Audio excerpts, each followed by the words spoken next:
L'été est un moment privilégié pour parler des dangers du soleil. Pourtant, les idées reçues sont tenaces. C'est pourquoi, à l'hôpital Saint-Louis, le personnel hospitalier du service de dermatologie anime chaque année un atelier autour du soleil et de ses méfaits, mais aussi de ses bienfaits. Il y a du monde, aussi bien personnel hospitalier, aussi bien que de l'extérieur. Les patients qui viennent nous rendre visite, on a du monde. Les gens viennent à nous justement parce que quand ils partent, ils ne savent pas. On nous dit de mettre une crème à 30, à 20, suivant notre peau.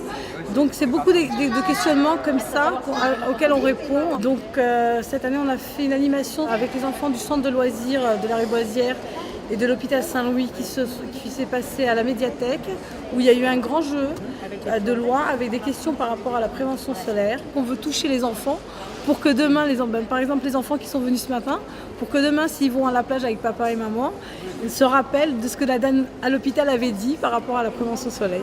Et si on arrive à avoir ça, on aura gagné. Faut-il alors éviter systématiquement ce soleil, source de vie et de bien-être ? Allons éclaircir ce dilemme auprès du professeur Morel, directeur du service dermatologie de l'hôpital Saint-Louis. Le soleil utilisé naturellement, sans excès, n'est pas dangereux, il est bénéfique. Il nous fait synthétiser de la vitamine D, donc du calcium. Il nous rend de meilleure humeur quand on a bonne mine. Le soleil n'est dangereux qu'en cas d'excès. Il est dangereux pour deux raisons. Il est dangereux parce que, il facilite l'apparition de cancer de la peau, et deux, il accélère considérablement notre vieillissement. Vous savez, dans le vieillissement, on a un vieillissement naturel de nos cellules, mais aussi on a un photovieillissement, c'est-à-dire qu'il y a un vieillissement qui est accéléré par les ultraviolets, et notamment par les UVA, qui atteignent le derme et détruisent le tissu élastique et le tissu conjonctif, notre tissu de soutien, notre charpente de la peau. Pour se protéger du soleil, d'abord se protéger par des vêtements.